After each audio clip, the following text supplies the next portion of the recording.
Welcome to rhythm of learning. PSC പരീക്ഷകൾക്ക് മലയാളം ഭാഗത്ത് ഏറ്റവും പ്രധാനപ്പെട്ട ഒരു ഭാഗമാണ് ശൈലികൾ എന്ന് പറയുന്ന ഭാഗം. അപ്പൊ ശൈലികളൊക്കെ ഒരുമിച്ച് പഠിക്കുക എന്ന് പറയുന്നത് ബുദ്ധിമുട്ടാണ് അല്ലെ. അപ്പൊ നമ്മളൊരു 10-25 വെച്ച് ഇടയ്ക്ക് പഠിക്കുക. ഇതിനു മുമ്പ് ഞാൻ അപ്ലോഡ് ചെയ്തിട്ടുണ്ട്. അപ്പൊ അത് കാണാത്ത കുട്ടികൾ കണ്ടു നോക്കൂ കേട്ടോ. പ്ലേലിസ്റ്റിൽ ഉണ്ടാവും മലയാളത്തില്. അപ്പോ ഇന്നും നമ്മൾ അങ്ങനെ കുറച്ച് പഠിക്കും. അപ്പൊ ഒരു 10-25 വെച്ച് ഇടയ്ക്ക് പഠിച്ച് ഒരു 10-300 പഠിച്ചു കഴിയുമ്പോഴേക്കും നമ്മൾ ശൈലികൾ എന്നുള്ള ഭാഗം ഭംഗിയായിട്ട് ഏത് വന്നാലും ആൻസർ ചെയ്യാൻ പറ്റുന്ന രീതിയിലുള്ള കുട്ടികളായിട്ട് തീരും കേട്ടോ. അപ്പൊ നമുക്ക് ശൈലികളിലേക്ക് കടന്നാലോ. ശ്രദ്ധിക്കും. എന്താണ് അടികല്ല് മാന്തുക എന്ന് പറഞ്ഞ? അടിക്കല്ല് മാന്തുക എന്ന് പറഞ്ഞ മൊത്തത്തില് നാശം വരുത്തുക എന്നാ ഉദ്ദേശിക്കണേ. ഉന്മൂല നാശം വരുത്തുക കേട്ടോ. അടിക്കല്ല് മാന്തുക എന്ന് പറഞ്ഞ മൊത്തത്തിൽ അല്ലെങ്കിൽ ഉന്മൂല നാശം വരുത്തുക. എന്താണ് അടിക്കല്ല് മാന്തുക എന്ന് പറഞ്ഞ? ഉന്മൂല നാശം വരുത്തുക. അടുത്തത് കുടത്തിലെ വിളക്ക്. കുളത്തില് വിളക്കിരുന്നിട്ട് വല്ല കാര്യമുണ്ടോ? ആരും ആ വെളിച്ചം ആരെങ്കിലും അറിയണ്ടോ? ഇല്ല. അതിന്റെ അർത്ഥം എന്താ? പുറത്തറിയാത്ത യോഗ്യത. കുടത്തിലെ വിളക്ക് എന്ന് പറഞ്ഞിട്ടുണ്ടെങ്കിൽ അപ്പൊ എന്താ മീനിങ്? പുറത്തറിയാത്ത യോഗ്യത. നെക്സ്റ്റ് വൺ മുയൽ കൊമ്പ്. മുയലിന് കൊമ്പുണ്ടോ? ഇല്ല. അപ്പം തന്നെ നമുക്ക് മനസ്സിലായി ഇല്ലാത്ത ഒരു സംഭവമാണെന്ന് അല്ലെ. അപ്പൊ മുയൽ കൊമ്പ് എന്ന് പറഞ്ഞാൽ ഇല്ലാത്ത വസ്തു എന്നാണ് അർത്ഥം. അപ്പൊ മുയൽ കൊമ്പ് ഇല്ലാത്ത വസ്തു. കുടത്തിലെ വിളക്ക് എന്താണ്? പുറത്ത് അറിയാത്ത യോഗ്യത. അടിക്കല്ല് മാന്തുക എന്ന് പറഞ്ഞ ഉന്മൂലനാശം വരുത്തുക. അടുത്തത് ധനാശി പാടുക. PSCക്ക് വളരെ ഇഷ്ടമുള്ളൊരു ശൈലിയാണിത്. ധനാശി പാടുക. എന്താ ധനാശി പാടുക എന്ന് പറഞ്ഞാൽ അവസാനിപ്പിക്കുക. നമ്മൾ കഥകളിയില് അവസാനത്തെ ചടങ്ങ് ധനാശി എന്നൊക്കെ പറഞ്ഞ് നമ്മൾ കേട്ടിട്ടില്ലേ? അപ്പൊ ധനാശി പാടുക എന്ന് പറഞ്ഞാൽ എന്താ അർത്ഥം? അവസാനിപ്പിക്കുക എന്നാണ് അർത്ഥം. അടുത്തത് ബൈമി കാമുകന്മാർ. എന്താ ബൈമി കാമുകന്മാർ എന്ന് പറഞ്ഞ? സ്ഥാനമോഹികൾ എന്നാണ് അർത്ഥം. അതായത് അവർക്ക് ചില സ്ഥാനമാനങ്ങളൊക്കെ ഇഷ്ടമുള്ള ആൾക്കാർ, ഓരോ പൊസിഷൻസിനോടൊക്കെ താല്പര്യമുള്ള ആൾക്കാരെയാണ് നമ്മൾ എന്ത് വിളിക്കണേ? ബൈമി കാമുകന്മാർ എന്ന് വിളിക്കണേ. അപ്പൊ ബൈമി കാമുകന്മാർ എന്ന് പറഞ്ഞാൽ എന്താണ്? സ്ഥാനമോഹികൾ എന്നാണ് അർത്ഥം.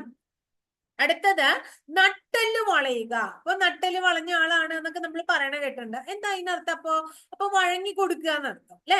അതായത് കീഴ്വഴങ്ങുക. അപ്പൊ നട്ടെല്ല് വളയുക എന്ന് പറഞ്ഞു ഞാൻ നട്ടെല്ല് വളയ്ക്കാൻ ഉദ്ദേശിക്കുന്നില്ല, മറ്റൊരാളുടെ മുന്നില് തല കുമ്പിടാൻ ഉദ്ദേശിക്കുന്നില്ല എന്നൊക്കെ പറയണ കേട്ടിട്ടില്ലേ? അപ്പൊ നട്ടെല്ല് വളയുക എന്ന് പറഞ്ഞ അതിന്റെ അർത്ഥം എന്താ?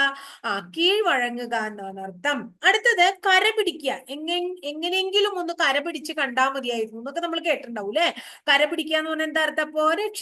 അപ്പൊ രക്ഷ പ്രാപിക്കുക എന്നാണ് എന്തിന്റെ അർത്ഥം? കര പിടിക്കുക എന്ന വാക്കിന്റെ അർത്ഥം. അപ്പൊ കര പിടിക്കുക എന്ന് പറഞ്ഞിട്ടുണ്ടെങ്കിൽ എന്താണ്? രക്ഷ പ്രാപിക്കുക എന്നാണ്. ഇനി അടുത്തത് ഊറ്റം പറയുക. ഊറ്റം പറയുക എന്ന് പറഞ്ഞാലോ, അതായത് നമ്മളെ തന്നെ പൊക്കി പറയാ. എന്താ അതിനെ പറയാ? ആത്മപ്രശംസ പറയാ ട്ടാ. അപ്പൊ ഊറ്റം പറയുക എന്ന് പറഞ്ഞ എന്താ അർത്ഥം? ആത്മപ്രശംസ പറയുക എന്നർത്ഥം. അടുത്തത് ഭഗീരഥ പ്രയത്നം. ഭയങ്കര ഭഗീരഥ പ്രയത്നം ചെയ്യണ ആളാണ് അവൻ എന്ന് പറയും അല്ലെ. അത് എന്താണ്? ഭയങ്കര എന്താ പറയാ, അമിതമായ അധ്വാനിക്കുന്ന ആളാണ്. അതെന്താ? അപ്പോ ഭഗീരഥ പ്രയത്നം എന്ന് പറഞ്ഞാൽ കഠിന പരിശ്രമം. എന്താ ഭഗീരഥ പ്രയത്നത്തിന്റെ മീനിങ്? കഠിന പരിശ്രമം എന്നാണ് അർത്ഥം. ഇനി അടുത്തത് ഗണപതിക്ക് കുറിക്കുക. എന്തെങ്കിലുമൊക്കെ ചെയ്യുന്നതിന് മുന്നേ ഗണപതിക്ക് നാളികേരം ഉടക്കുക എന്നൊക്കെ പറയണ കേട്ടിട്ടുണ്ടാവും നിങ്ങൾ വേണമെങ്കിൽ അല്ലെ. അപ്പൊ ഗണപതിക്ക് കുറിക്കുക എന്ന് പറഞ്ഞാൽ എന്താ അർത്ഥം? ആരംഭിക്കുക. ഗണപതിക്ക് കുറിക്കുക. തുടങ്ങണതിന് മുന്നേ ആദ്യം ഗണപതിക്ക് കൊടുക്കുക എന്ന് പറയും. അപ്പൊ ആരംഭിക്കുക. അപ്പൊ പറഞ്ഞതൊന്നും കൂടെ പഠിക്കുക നമുക്ക്. കര പിടിക്കുക എന്ന് പറഞ്ഞാൽ രക്ഷ പ്രാപിക്കുക. കര പിടിക്കുക, രക്ഷ പ്രാപിക്കുക. നട്ടെല്ല് വളയുക, കീഴ്വഴങ്ങുക. നട്ടെല്ല് വളയുക, കീഴ്വഴങ്ങുക. ധനാശി പാടുക, അവസാനിപ്പിക്കുക. ഊറ്റം പറയുക, ആത്മപ്രശംസ നടത്തുക. അടിക്കല്ല് മാന്തുക, ഉന്മൂല നാശം വരുത്തുക. ബൈമി കാമുകന്മാർ സ്ഥാനമോഹികൾ. കുടത്തിലെ വിളക്ക് പുറത്തറിയാത്ത യോഗ്യത. ഭഗീരഥ പ്രയത്നം കഠിന പരിശ്രമം. മുയൽക്കൊമ്പ് ഇല്ലാത്ത വസ്തു. ഗണപതിക്ക് കുറിക്കുക, ആരംഭിക്കുക. ഗണപതിക്ക് കുറിക്കുക, ആരംഭിക്കുക. ഇനി അടുത്തത് പഠിക്കുകയാണ് കേട്ടോ. പതനം വരുത്തുക. എന്താ പതനം വരുത്തുക എന്ന് പറഞ്ഞ? അതായത് ബുദ്ധിമുട്ട് ഭയങ്കരമായിട്ട് ബുദ്ധിമുട്ടുക. പതനം വരുത്തുക എന്ന് പറഞ്ഞ ബുദ്ധിമുട്ടുക. പടല പിണങ്ങുക എന്ന് പറഞ്ഞാൽ എന്താ അർത്ഥം? പടല പിണങ്ങുക എന്ന് പറഞ്ഞ മൊത്തത്തിൽ തെറ്റുക, അടിയോടെ തന്നെ തെറ്റുക. പടല പിണങ്ങുക, അടിയോടെ തെറ്റുക. മുന്നെന്താ പറഞ്ഞേ? പതനം വരുത്തുക, ബുദ്ധിമുട്ടുക. പതനം വരുത്തുക, ബുദ്ധിമുട്ടുക. അടുത്തത് അവനൊക്കെ ദീപാവലി കുളിക്കണം, അവൻ ആകെ ഒരു ദീപാവലി കുളിക്കുന്ന ആളാണ് എന്ന് പറഞ്ഞ എന്തർത്ഥം?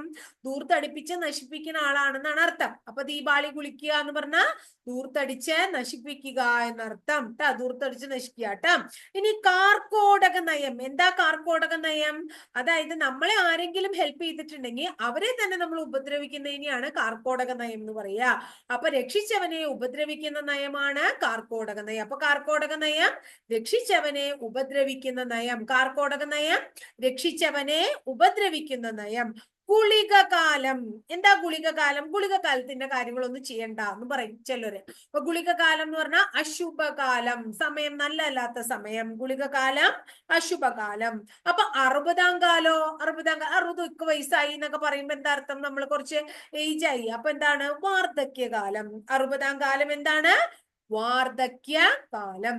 അടുത്തത് ഗജനി മീലനം. ഗജനി മീലനം എന്താണ്? കണ്ടാലും കണ്ടില്ലെന്ന നാട്യം. അവനെ കണ്ടിട്ടില്ല എന്നുള്ള ഭാവത്തിൽ നിൽക്കില്ലേ ചിലര്? നമ്മളെ കണ്ടിട്ടുണ്ടാവും പക്ഷെ കണ്ടിട്ടില്ല എന്നുള്ള രീതിയിൽ നിൽക്കുന്നു. അപ്പൊ അതിനെയാണ് ഗജനി മീലനം എന്ന് പറയുന്നത്. അപ്പൊ ഗജനി മീലനം എന്താ? കണ്ടാലും കണ്ടില്ലെന്ന നാട്യത്തെയാണ് നമ്മൾ എന്ത് വിളിക്കണേ? ഗജനി മീലൻ എന്ന് വിളിക്കണേ. കറവ പശു.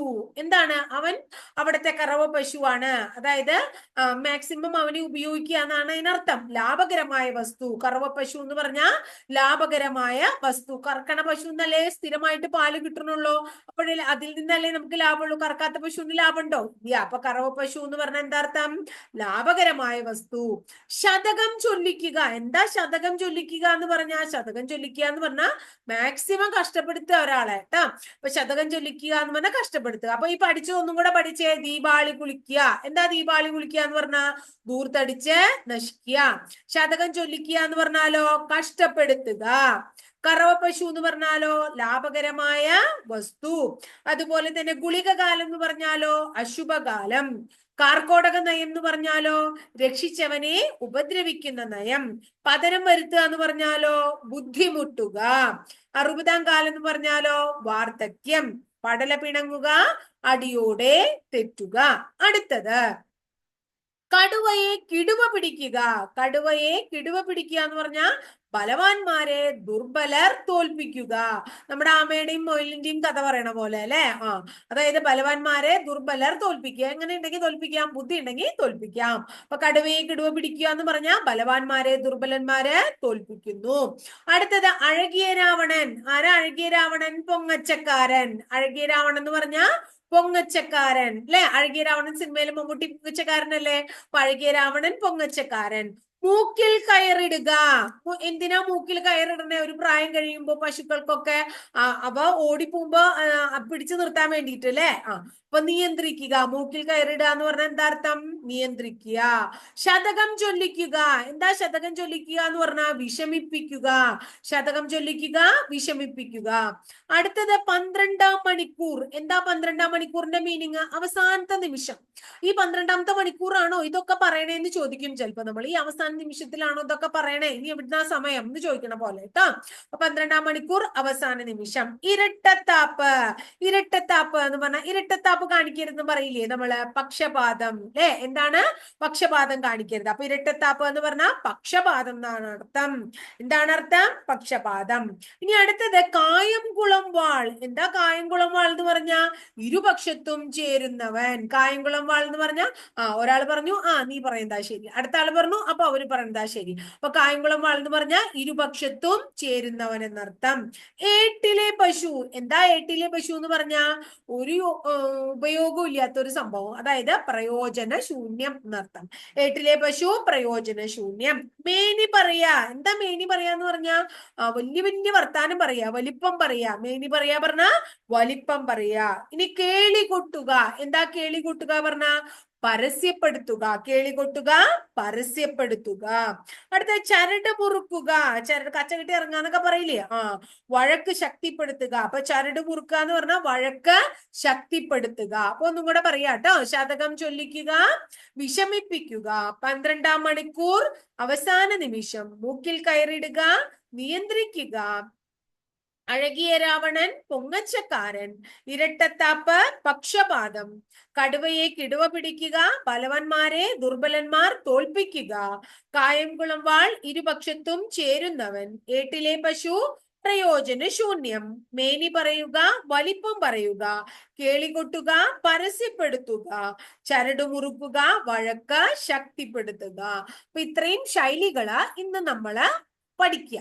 അപ്പൊ ഒരു പ്രാവശ്യം കേൾക്കുക. ഇത് കാണാതെ പഠിക്കുന്നതിനേക്കാൾ നല്ലത് ഒന്നുകിൽ നിങ്ങൾക്ക് താല്പര്യമാണ്, വായിക്കാനാണ് താല്പര്യം വെച്ചാൽ ഒരു പ്രാവശ്യം കേട്ട് നിങ്ങൾ എഴുതി വെക്കുക, പിന്നെ പിന്നെ വായിക്കുക.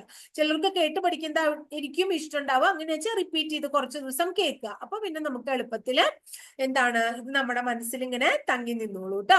അപ്പൊ ഇന്നത്തെ ക്ലാസ്സിൽ ഇത്രയേ ഉള്ളൂ. ക്ലാസ് ഇഷ്ടമായിച്ചാൽ തീർച്ചയായിട്ടും ഒന്ന് ലൈക്ക് ചെയ്യൂ കേട്ടോ. കൂടാതെ ഇഷ്ടപ്പെട്ട ക്ലാസ്സുകൾ നിങ്ങളുടെ കൂട്ടുകാർക്ക് ഷെയർ ചെയ്ത് കൊടുക്കൂ. ആദ്യമായിട്ട് ചാനൽ കാണുന്ന കുട്ടികളെ ചാനൽ ഒന്ന് സബ്സ്ക്രൈബ് ചെയ്യുക. അപ്പൊ ഞാൻ ഓരോ ദിവസവും 8 മണിക്ക് ശേഷം അപ്ലോഡ് ചെയ്യുന്ന വീഡിയോസ് കൃത്യമായിട്ട് നിങ്ങൾക്ക് നോട്ടിഫിക്കേഷൻ രൂപത്തിൽ ലഭിക്കുകയും ചെയ്യും. അപ്പൊ അടുത്ത ദിവസം വളരെ നല്ലൊരു ടോപ്പിക്കുമായിട്ട് നമുക്ക് വീണ്ടും കാണാം കേട്ടോ.